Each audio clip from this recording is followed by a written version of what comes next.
customers. Some more questions here. Todd asks, can we integrate it with Active Directory?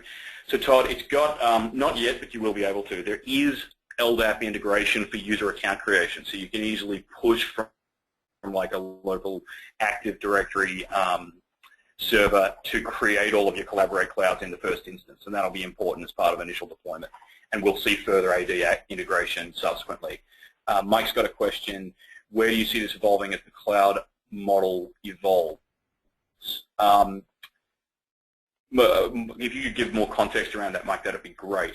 I'm not sure if you mean within the SOS product roadmap or what you mean there. It's referencing to a growing telecommuting model. Okay. So, great question, and it kind of comes in right with this slide as well, so it's good timing. But what we're seeing in the world today in businesses, whether you're operating internationally like SOS does, or if you have one office or like a telecommuting environment, what Collaborate does is no matter what venue or how many different venues you have, it makes the pace of collaborative work, so working on similar projects, much faster, more organized, and with much less effort. Before, there's, many of you probably have naming conventions as we did before using this product, where maybe you have one folder for this one single presentation that you're working on, and it has 15 or 20 different revisions, with each with a unique file name. Within Collaborate, not only do we not have to worry about renaming and keeping track of those as people make changes at the same time, but it doesn't matter which office we're working in, whether we're from home, within the same office here in Los Angeles, or if we're collaborating with some of our team members in Kiev or in Australia. So as far as how the cloud turns to evolve, what we're looking at is we're really looking at taking this tool with project management in mind, so adding task lists, schedules, those types of items would be really nice, and it's really what we're looking forward to adding later on. Right, and more on that in just a little minute, actually. In terms of how this is going to work from a business standpoint, one of the very cool things about Collaborate is it's a self-proliferating technology. What I mean by that is this: you sell online backup. Generally, there's an IT guy at the other end of that transaction who then manages it and is loath to push that technology out to every desktop. We've been beating the drum for years that online backup should be deployed down to every single desk, but it's still not happening in a real-life look at what's going on in the online backup community. It's still being deployed centrally by IT. Collaborate is inverted in that. Going back to that key usage concept from earlier, Collaborate is more useful the more people that you have in it. It's like a social network in that respect. Facebook's no fun if you've got no friends. And Collaborate's the same. It becomes a useful tool as you use it with more and more and more users. So its nature is that it's constantly self-proliferating. One user invites another user who invites another user. You start to get a network effect of users and the number of seats that are on your license. Why do you care about that? Because it makes sales and marketing so much easier. This is a product that sells itself.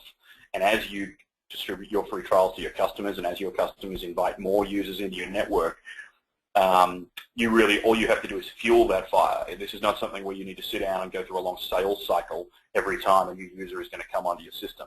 So today, when you sell backup to customer A of yours, that's generally a pretty discreet effort.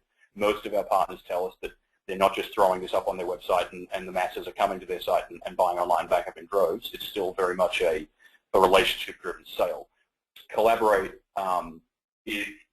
is on the other end of that spectrum. It is a far more of an auto-selling product than our backup technology is.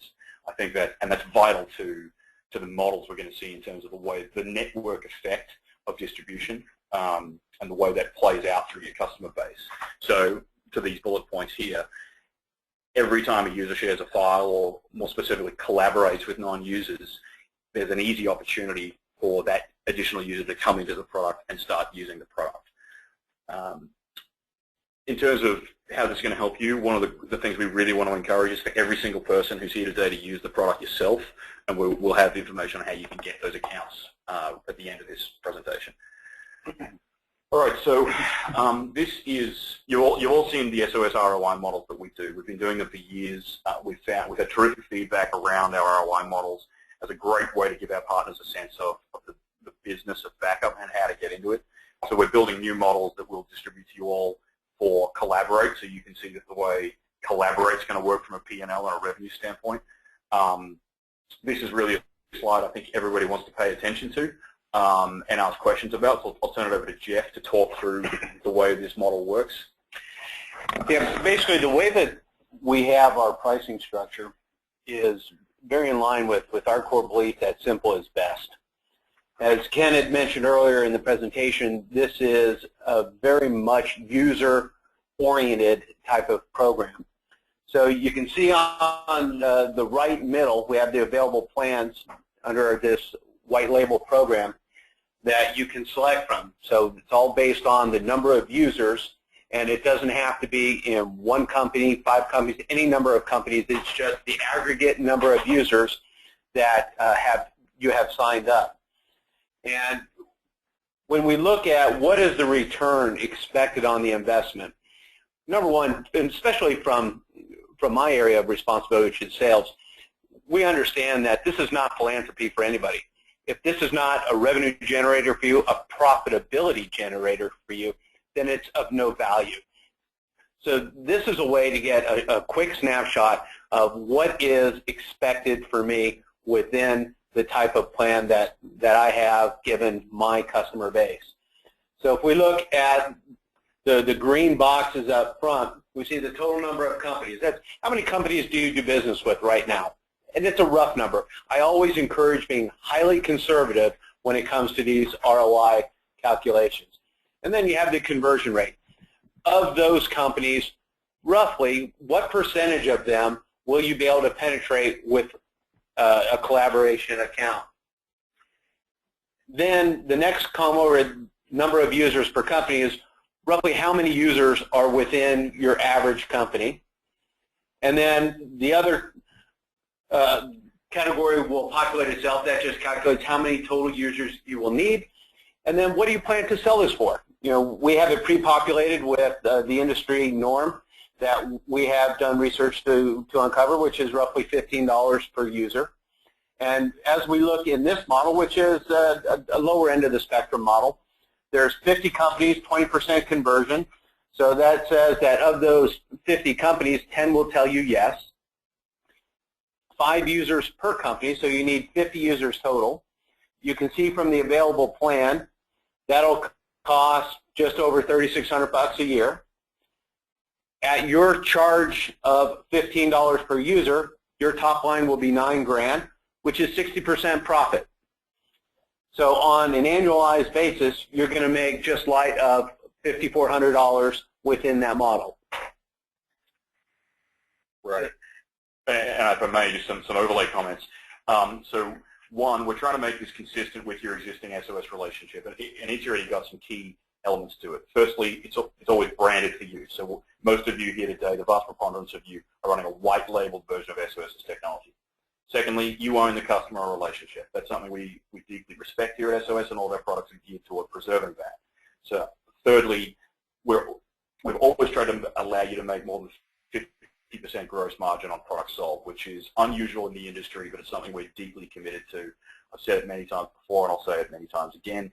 We are only successful when our partners are successful. So we have great incentive to see you to drive this product into your customer base, which is why we've worked so hard to keep the cost to you down and allow you to make a 60% gross margin right out of the gate. Also typical with SOS partner programs, the more you buy, the better the margin is that you'll get. So bulk purchasing will be rewarded with margin. In terms of some just points of, well, again, just points of discussion, 50 companies is about middle of the road in terms of our partners. There are partners here today who've got thousands of customers. There are partners here today who are single-man IT shops with 5 to 10 partners, but 50 is very much middle of the road. Your conversion rate of 20% is low. So in terms of being able to only get 1 in 5 of your customers to adopt this tool, this is a far more broad market application. So what I mean by this, backup is still very nerdy. I say that as a backup engineer. it is still very much a very nerdy product segment, and it is not broadly attractive to typical business users and executives. So picking on Derek again, Derek here is an employee at SOS. If we weren't a backup company, he would never go out and buy SOS Online Backup to be